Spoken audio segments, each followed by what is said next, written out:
Hello coders, and welcome to How to Fix. In today's video, we'll be focusing on a new bug that you might find challenging to solve. So without further ado, let's dive into today's bug.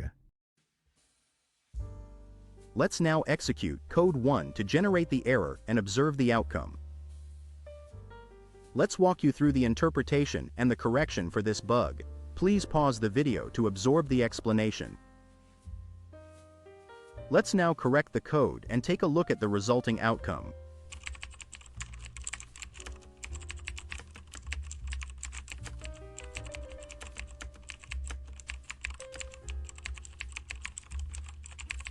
And there you have it. The code executes flawlessly and our output matches our expectations.